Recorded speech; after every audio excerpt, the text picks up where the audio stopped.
बीमार गौ माताओं का या एक्सीडेंटल केस का जो इलाज संचालित है, ऐसी बीमार गौ माता के इलाज के लिए कॉटन जो बहुत जरूरी होता है, बैंडेड, फिनाइल या जो फर्स्ट एड बॉक्स में जो आवश्यक दवाइयाँ होती हैं, जो वो दवाइयाँ और साथ ही साथ लैब केमिकल्स या उसमें जो उपयोगी मशीनरी है, ये सभी कुछ समर्पित कर रहे हैं। और ना केवल समर्पित कर रहे हैं, आजीवन इन्होंने संकल्प लिया है कि ये गौ सेवा धाम में ये सारी मटेरियल्स, सारी आवश्यक सामग्री समर्पित करते रहेंगे। तो इसके लिए तो मैं चाहूंगा जोरदार ताली। ये तालियां बहुत कम है, सभी लोग दोनों हाथ उठा के जोरदार करतल ध्वनि से अभिवादन करें श्री चित्रलेखा मानव सेवा संस्थान का, जिनके अध्यक्ष हैं सीबी बंसल साहब और केजी जोशी साहब, जिन्होंने आजीवन ये ट्रीटमेंट, ये कॉटन, ये सारी सामग्री समर्पित करने का संकल्प लिया है। मैं निवेदन करूंगा मंच पर आ जाएं और पूज्य देवी जी से आशीर्वाद ग्रहण करें। आस्था टेलीविजन चैनल के माध्यम से ये पावन सेवा गंगा आप सभी तक पहुंच रही है बहती हुई, और आप सभी इसमें शाही स्नान करते हुए अपने जीवन को कृतार्थ कर रहे हैं। ऐसे ही कुछ पावन नाम लीला जी हैं महाराष्ट्र से, जो कि 5100 रुपए की राशि समर्पित कर रही हैं। देवेंद्र कुमार जी चौधरी साहब मुंबई से 5100 रुपए, श्री प्रकाश जी अहमदाबाद से 5100 रुपए, सम्मानीय अनिल व्यास जी महाराष्ट्र से 5001 रुपए की राशि समर्पित कर रहे हैं। आदरणीय ओपी बख्शी साहब फरीदाबाद से 5000 रुपए, श्री राधेश्याम शर्मा जी जयपुर से 5500 रुपए की राशि समर्पित कर रहे हैं। आदरणीय मंजू भैया जी जयपुर से, क्षमा करें, आदरणीय मंजू भैया मुंबई से, मुंबई में विराजते हैं, और एक गाड़ी चारे का सहयोग करते हुए 11000 रुपए की राशि समर्पित कर रहे हैं। जोरदार तालियों से अभिवादन करें। सम्मानीय राकेश गुप्ता जी मंडी गोविंदगढ़ पंजाब से दवाई सहयोग। श्री जगदीश चंद्र जी जयपुर से प्रति वर्ष इन्होंने संकल्प लिया है कि प्रति वर्ष जो गौ सेवा धाम में दवाइयों का जो उपयोगी दवाइयां हैं, जो वहाँ पर उपयोग की जाते हैं, तो दवाई सहयोग करते रहेंगे। प्रति वर्ष का इन्होंने संकल्प लिया है। बहुत बहुत धन्यवाद पूरे ट्रस्ट परिवार की ओर से। स्वर्गीय श्रीमती रेखा रानी की पुण्य स्मृति में इनके पुत्र मनीष मेहता जी पानीपत हरियाणा से गौ सेवा धाम में बीमार गौवंश के लिए दवाई सहयोग कर रहे हैं। आप सभी दानदाता भामाशाह दानवीर जो भी ऐसे पावन कार्य में या ऐसे पावन सेवा यज्ञ में अपनी छोटी बड़ी आहुतियां समर्पित कर रहे हैं, आप सभी के समृद्ध सुखद सुखी जीवन की कामना करते हुए आप सभी से यही निवेदन, एक पावन सा संकल्प जो पूज्य देवी जी ने लिया कि ब्रज की धरा पर जितनी भी गौशालाएं हैं, और उन गौशालों में न केवल सैकड़ों की संख्या में बल्कि हजारों की संख्या में गौ माताएं आश्रय पाती हैं, तो उन गौ माता की बीमारी की स्थिति में जब वो बीमार होती हैं, तो कैसे हम उन्हें उचित चिकित्सा दे सकते हैं, कैसे हम उनका उचित इलाज कर सकते हैं, और कैसे हम उनके काम आ सकते हैं। इसी उद्देश्य को लेकर, इसी पावन संकल्प को लेकर गौ सेवा धाम की स्थापना जो पूज्य देवी जी के पावन सानिध्य में हुई है, और न केवल गौशालाओं में आश्रय पाने वाली गौ माताएं, बल्कि सड़कों पर विचरण करने वाली गौ माताओं के लिए भी कोई भी बीमारी हो या किसी भी प्रकार का कोई एक्सीडेंटल केस हो, गौ सेवा धाम में निःशुल्क उपचार ऐसे गौवंश का किया जाता है। आइए हम सब भी ऐसे पावन सेवा यज्ञ में अपनी आहुतियां समर्पित करते हुए अपने जीवन को कृतार्थ करें, अपने कुल को श्रेष्ठ बनाएं, और अपने उस बांके बिहारी को या राधा रानी की कृपा को प्राप्त करें। मैं आप सभी से निवेदन करूंगा, आपके टेलीविजन स्क्रीन पर जो हमारे ट्रस्ट के सेवा नंबर सुलिस किए जा रहे हैं, उन पर संपर्क करते हुए गौ सेवा धाम में संचालित सभी प्रकार के सेवा प्रकल्पों की आप विस्तृत जानकारी ले सकते हैं। ट्रस्ट के सदस्य बनते हुए भी आप अपनी ऐसी सेवाएं समर्पित कर सकते हैं। कोई भी मशीनरी या कोई भी निर्माण कार्य, कोई भी ऐसे टूल्स आप यदि समर्पित करना चाहते हैं, तो हमारे नंबर्स पे तुरंत फोन कीजिए और अपनी पावन घोषणा हम तक पहुंचाइए। आइए पंचम दिवस की शेष कथा के लिए पुनः निवेदन करते हुए पूज्य देवी जी के कमल चरणों में श्रद्धा में नमन करते हुए दोनों हाथ उठा के सभी लोग बोलिए वृंदावन बिहारी लाल की जय श्री कृष्णा, जय गौ माता। आइए पुनः कथा की ओर चलते हुए और साथ ही कोटा से जो भक्त पधारे हैं उनका बहुत बहुत व्यासपीठ की ओर से स्वागत है। ऐसे बॉम्बे में रहते हैं लेकिन कथा सुनने के लिए सीधा आए हैं, तो आपका बहुत बहुत अभिनंदन है। आइए प्रभु श्री बालकृष्ण लाल ब्रज में लीलाएं करते हैं, किंतु भगवान 5 वर्ष के हुए। प्रभु ने मैया से एक दिन हट की कि मैया मैं गैया चराने के लिए जाऊंगा। मैया समझाती है लाला अभी तू बहुत छोटा है, कोई गैया को पाम ऊपर रख दियो, कहीं ने पूंछ मार दी, लाला अभी तू बहुत छोटो है। कन्हैया बोले नाना मैया मैं तो गैया चराऊंगा। मैया कहती लाला मैंने तो सोच रखी कि जब अपने लाला को गैया चराने भेजूंगी तो मुहूर्त दिखाऊंगी, पूजा पाठ कराऊंगी। तो ठाकुर जी बोले भैया आज मुहूर्त निकलवा ले, आज देख ले पंडित जी को बुला के। तो सांडिल्य ऋषि को बुलाया गया। सांडिल्य ऋषि से पूछा कि महाराज मुहूर्त निकालो। तो ठाकुर जी ने सांडिल्य ऋषि को इशारा कर दिया कि महाराज कुछ चक्कर घुमाओ और आज का ही मुहूर्त निकालो। सांडिल्य ऋषि ने कहा री मैया तेरो लाला बड़ो समझदार है। अरे मैया ये तो मुहूर्त देख के ही रोयो है। आज से बढ़िया मुहूर्त तो मैया कभी शरीर में ना आएगो ना आयो। आज तो बड़ो अच्छो मुहूर्त है। अच्छो बाबा आप कहते हो। बड़ा भारी उत्सव किया गया। ठाकुर जी ने आज से गैया चराना प्रारंभ किया, जो दिन हम सबके बीच में किस नाम से प्रसिद्ध है? गोपाष्टमी। गोपाष्टमी कब है? दीपावली के 8 दिन बाद, यानी डेट के हिसाब से 31 अक्टूबर को। इस दिन को अपनी अपनी डायरियों में ढंग से अच्छे से नोट कर लो। महत्वपूर्ण दिनों में अच्छे से लिख लेना। 31 अक्टूबर को यद्यपि गौ माता किसी दिन की मोहताज नहीं है, गौ माता की पूजा तो रोज ही होना चाहिए, पर होता है ना जैसे कोई मुख्य दिन आता है तो अधिक पूजा का महत्व है। वैसे ही गोपाष्टमी के दिन जहाँ आपके आसपास गौशाला हो, जहाँ आपकी सामर्थ्य है, आप वहाँ जाइए और गोपाष्टमी के दिन गौ माता की चारा गुड़ हाथ से सेवा, पीठ पर हाथ फिरा करके सेवा अवश्य कीजिए। करेंगे कि नहीं? कौन कौन करेगा? पूरा हाथ उठा के करेगा। अरे वाह क्या बात, जरूर कीजिएगा। ये आप सबके लिए है, आप सबके लिए। मैया यशोदा के घर 9 लाख गैया थी, उसमें 1 लाख तो सिर्फ पद्मा गैया थी। पद्मा गैया ऐसी होती, अभी तो खैर नहीं रही, यद्यपि हो सकती अगर प्रयास किया जाए। उसका कुछ विवरण भी है जो गो भक्त जानते हैं।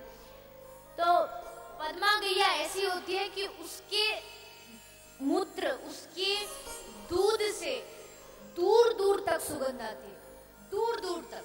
आप कितनी भी दूर खड़े हो आप पता कर सकते हो कि आसपास पद्मा गैया। ऐसी बाबा के घर 1 लाख गैया थी और यशोदा मैया लाला बाबा सब रोज पद्मा गैया का दूध पीते थे।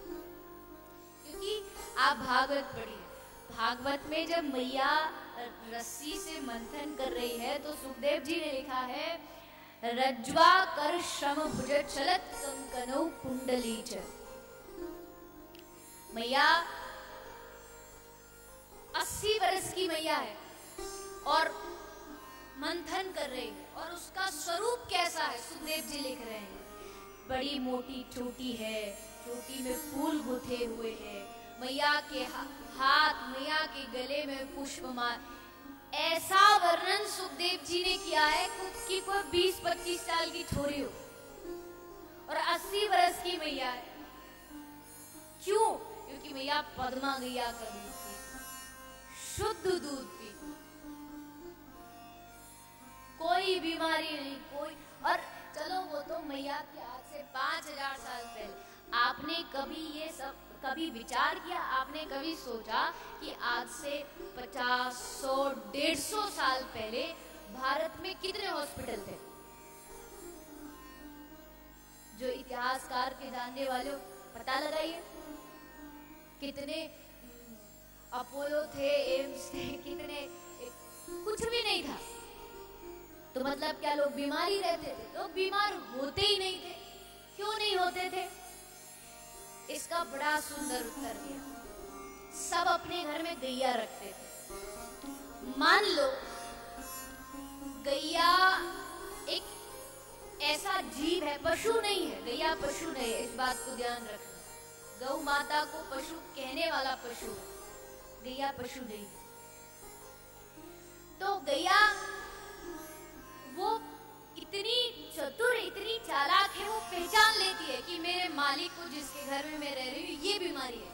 इसलिए वो क्या करती थी कि जब वो गैया चराने के लिए वो गौपालक उनको ले जाता था घास चरने के लिए पर पहाड़ों पर, तो वो जानबूझ के वो पेड़ खाती थी, वो औषधि खाती थी जो उस बीमारी का उपचार कर सके। वो खा करके वो औषधि गौ माता के दूध में मिल जाती थी, और वो दूध जब गौपालक पीता था तो उसकी सारी बीमारी ठीक हो जाती।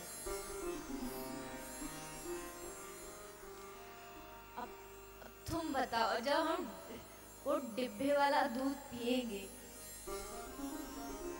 तो बीमार तो होंगे ही होंगे।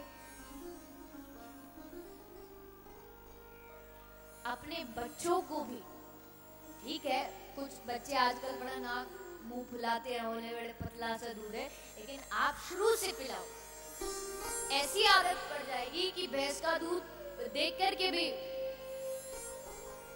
क्योंकि ये विज्ञान के द्वारा प्रूफ की गई चीज है, गौ माता के जैसे दूध का आज तक किसी भी दूध में ना गुण पाए गए, कुछ नहीं पाए जो गौ माता के। अकबर ने पूछा था बीरबल से एक बार, अकबर ने पूछा, बीरबल वो जानता था बीरबल गौ माता की पूजा करता है, सेवा करता है, तो पूछा कि भैया किस पशु का दूध सबसे बढ़िया है? तो अकबर को लगा कि बीरबल अब गाय का नाम लेगा। बीरबल ने कहा, साहब जहां बना भैंस का दूध बढ़िया। उसने कहा, अरे बीरबल तू हिंदू है, गोभक्त तुझे होना चाहिए, गौ माता की तुम लोग सेवा करते हो। बोले, साहब वो तो ठीक है, लेकिन आपने पूछा भी तो क्या? आपने पूछा किस पशु का? सबसे पहली बात तो हमारी गौ माता पशु नहीं है, और दूसरा उसका दूध नहीं है। गौ माता के थनों से तो अमृत बहता, दूध नहीं देती गौ माता, अमृत देती। अब आजकल के बच्चे बेचारे, उनको कुछ नहीं समझाया जाता, बस कभी कभार स्कूल में पहले पढ़ा, अब तो वो भी नहीं, पहले पढ़ाया जाता है गौ के 2 सींग है, गौ की 1 पूंछ है, गौ के 2 आंखें, वो भी अब वो भी खत्म। अब तो अजूबा है, गौ माता, भैंस माता सब खेती। या लकुटी अरु कामरिया पे राज तिहु पुर को तजी डारो, 8 सिद्धि नव निधि को सुख, नंद की धेनु चराए विसारो। ऐसे ठाकुर सारा सुख गैया के सामने फीका हो गया। एक जगह तो लिखा है कि एक दिन मैया यशोदा ने भी कह दिया था, जब ठाकुर जी कह रहे हैं कि मैं गैया चराने जाऊं, तो मैया ने पादुकाएं निकाली, छत्र निकाला कन्हैया के लिए। तो लाला बोले, मैया अगर ऐसी पादुका छत्र तू मेरी गैया को पहनाए तो मैं पहनूं। तो मैया के मुख से निकल गया, अरे लाला गैया तो एक पशु है, उसको कैसे पहना? बस ये सुनते ठाकुर जी इतना रोए, मैया मनाती मनाती परेशान हो गए। अरे लाला क्षमा कर दे, अब नहीं कहूंगी। मैया तूने कैसे नाम लिया? गैया कहाँ से पशु है? इतने बड़े गोभक्त आज तक कोई हुआ नहीं। हम उसका भजन तो करते हैं, लेकिन उसकी इष्ट जो है उसको भूलते जा रहे हैं। और ठाकुर जी सेवा करते थे, लेकिन हमारे ब्रज की स्वयं किशोरी जू श्री राधा रानी ठाकुर जी से भी ज्यादा सेवा करती थी गौ माता। नंद बाबा के घर 9 लाख गैया थी, लेकिन ब्रज में सबसे ज्यादा गैया थी वृषभान जी के पास, राधा रानी के। जब कन्हैया ने वृषभासुर नाम का एक राक्षस आया था वृषभ के रूप में, बैल के रूप में, उसको मार दिया। तो राधा रानी ने ठाकुर जी से बात करना छोड़ दिया। तुमने एक गौ की हत्या की। ठाकुर जी समझा रहे, अरे राधा रानी वो तो राक्षस था। बोले नहीं, तीर्थ जाओ, स्नान करो, इस पाप को धो। तो प्रभु ने क्या किया, गौ माता की 7 परिक्रमा लगाई, गौमूत्र ग्रहण किया और बोली राधा रानी गौ माता से बड़ा कोई तीर्थ नहीं। मैंने तीर्थों की 7 परिक्रमा कर ली और लो गौमूत्र पी के, मैंने गंगा जल पी के अपने सारे पाप धो। तब राधा रानी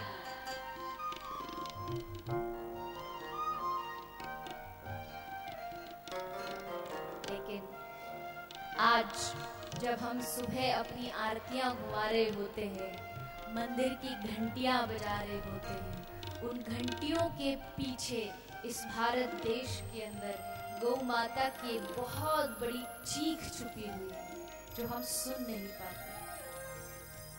सुबह उठते ही मशीनें चल जाती हैं, हजारों गौ माता एक बार में मार दी जाती। ये हमारे देश के लिए, हम लोगों के लिए, हम किसकी बात करें?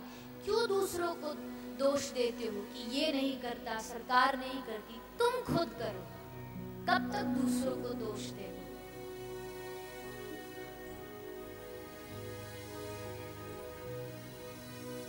बहुत बुरी दशा है वास्तव में।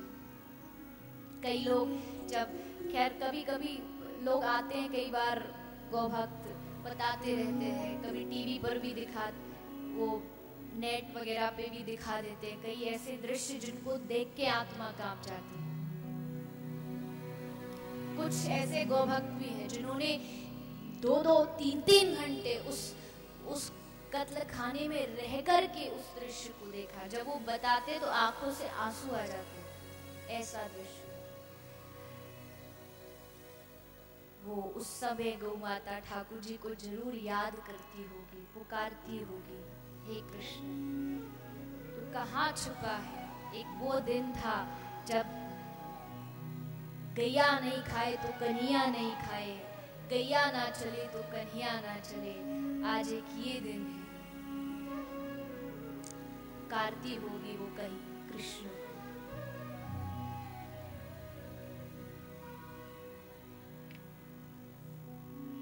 इस पापी युग में गौ माता का कोई नहीं रखवाला।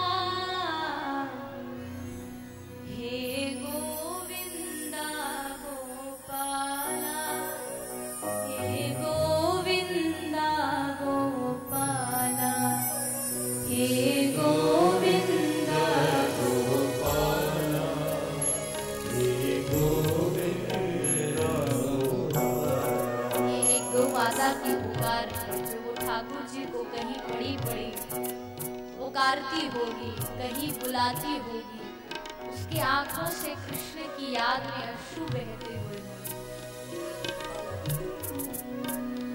इस पापी युग में गौ माता का कोई नहीं रखवाला।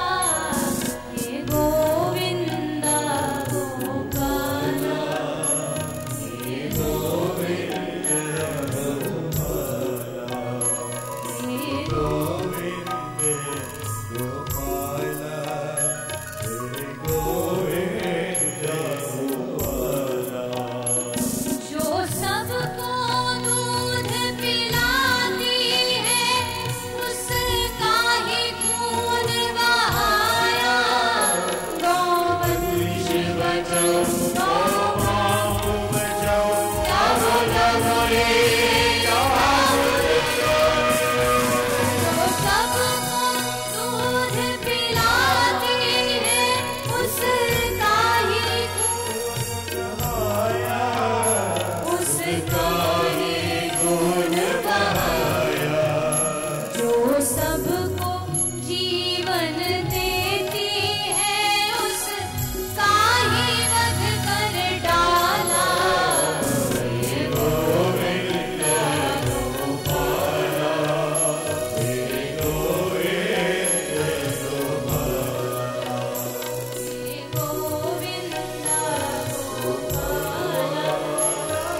कोई गौ माता बैठी हो, उसके पास जाकर के उसके पीठ पर हाथ फेरो, उसके सर पर हाथ फेरो। मैंने देखा है जब सर पर हाथ फेरा जाता है, गौ माता के आंखों से आंसू टपकता है। वो आंसू उसके वात्सल्य को झलकाता है। उस आंसू को अगर हमने पृथ्वी पर गिरने दिया, उसको नहीं पोंछा, तो वो आंसू इस देश में क्रांति ला सकता है, बर्बाद कर सकता है। इससे पहले कुछ हो, उसकी आंसू को पोंछे। अब गली गली में फैल रहे गौ माता के हत्यारे, कृष्णा कृष्णा कृष्णा कृष्णा। ये कान्हा कान लगा कर सुन लो, माता तुम्हें पुकारे, माता तुम्हें पुकारे। प्रभु आप बिना इस करुणा स्वर को कोई न सुनने वाला।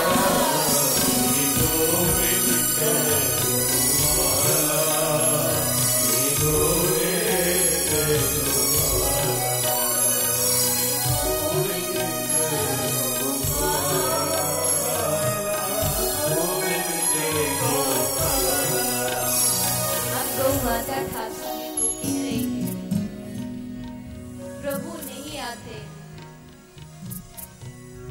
प्रभु को याद दिला रही है, आन बताती है नंद बाबा की, यशोदा मैया की। है नंद बाबा की आन तुम्हें सौगंध, यशोदा माँ की।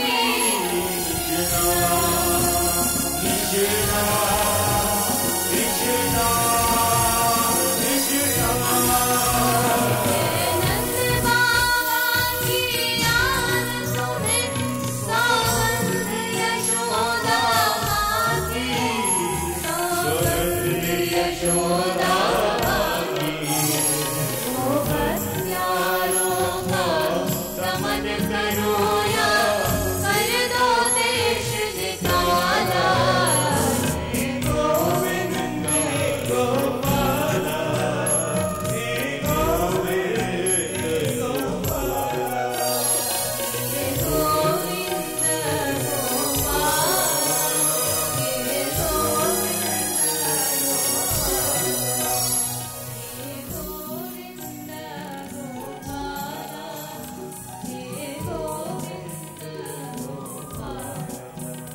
हे गोविंद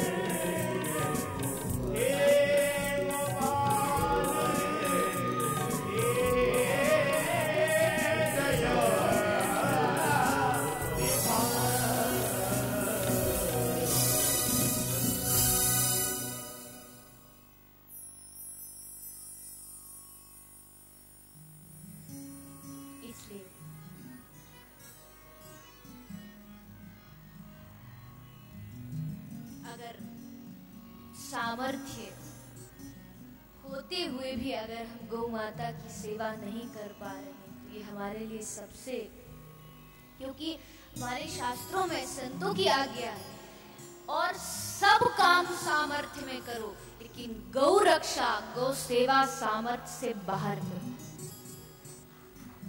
सामर्थ्य ना हो तो भी, हमारे ब्रज में एक संत है, बोले अगर कर्जा लेकर के भी तुम्हें गौशाला चलानी पड़े तो चलाओ, लेकिन गौ सेवा करो।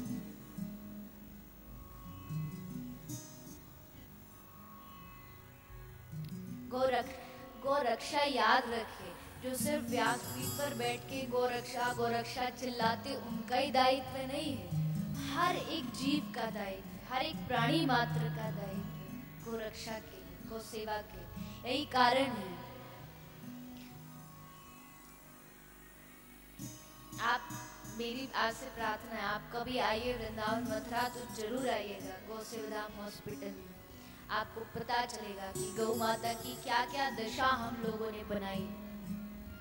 एक व्यक्ति, चलो गौ माता बीमार है, ठीक है, उसको कोई बुखार है, उसको कैंसर है, अल्सर है, अलग बात है, टीबी है, इलाज करो। एक जानबूझ के कुछ लोग गौ माता को कष्ट देते हैं। कोई ऐसी पूरा आधा शरीर जली हुई गौ माता आती है, जिसके भी घर खेत पे घुस जाती है तो उसके ऊपर लोग तेजाब डाल देते हैं। ठीक है, तुम्हें अपनी रक्षा करने कोई और तरीका अपनाओ। ये क्या तरीका हुआ? आप गौ माता के ऊपर तेजाब फेंक देते हो, डंडा से टांग तोड़ देते हो। ये कोई, आप कहाँ जाएंगे? ब्रज में बहुत आवश्यकता थी एक ऐसा इलाज की जगह हो।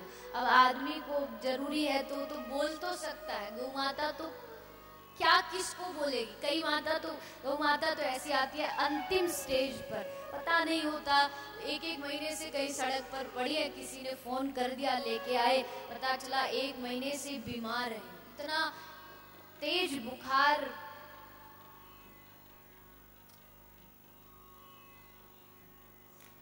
खैर, एक चीज और आपसे प्रार्थना है, उसके बाद आगे बढ़ेंगे। दिवाली आ रही है, आप सब घर में मिठाइयाँ लाते हो।